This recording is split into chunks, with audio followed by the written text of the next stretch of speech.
Two right-wing groups have filed counter-appeals in the Supreme Court opposing the plea against the hate speeches at religious gatherings in Haridwar and Delhi that evoked public outrage across the country. Both organizations have appealed to the court to make them party to the case. In the appeal, Hindu Sena President Vishnu Gupta has demanded that Muslim leaders be arrested for their hate speeches instead. The statements by religious leaders at Dharam Sansad were responses to attacks on Hindu culture by non-Hindus and cannot be described as hate speech, the appeal contended.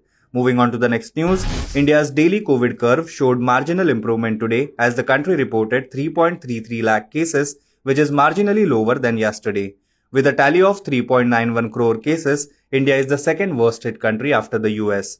The active cases now comprise 5.57% of the total infections, while the national COVID-19 recovery rate has decreased to 93.18%. The daily positivity rate, the share of coronavirus tests that return positive and considered a key marker of the pandemic status, is slightly up from 17.22% to 17.78%, while the weekly positivity rate was recorded at 16.65%.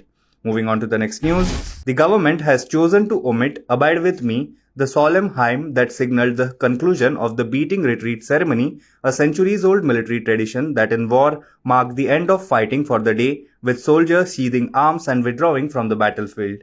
In India, the beating retreat ceremony performed at Vijay Chowk in Delhi in the evening of January 29 every year marks the end of Republic Day festivities. "Abide with Me," also a favorite of Mahatma Gandhi, is a prayer for God to remain with the speaker through life and in death. It was written by Scottish Anglican Henry Francis Lyte in 1847. Moving on to the next news, All India Majlis-e-Ittehadul Muslimin AIMIM President Asaduddin Owaisi on Saturday announced his alliance in Uttar Pradesh with Babu Singh Kushwaha and Bharat Mukti Morcha. If the alliance comes to power, there will be two chief ministers, one from OBC community and another from Dalit community. There would be three deputy chief ministers, including from Muslim community, he told a press conference. Upon being questioned whether there is an alliance formed out of compulsion, Babu Singh Kushwaha said that it is not of compulsion. We work for Dalit, backward and minority community for a long time, he said. Moving on to the next news. In a first, India will begin the Republic Day celebration from January 23rd, Sunday, with Prime Minister Narendra Modi installing a hologram statue of Netaji Subhash Chandra Bose at India Gate on the leader's 125th birth anniversary. Starting this year, the Republic Day celebrations will begin from January 23rd instead of January 24th in order to include Netaji's birth anniversary. PM Modi will unveil the hologram statue of Netaji during an event at India Gate in Delhi at 6 p.m.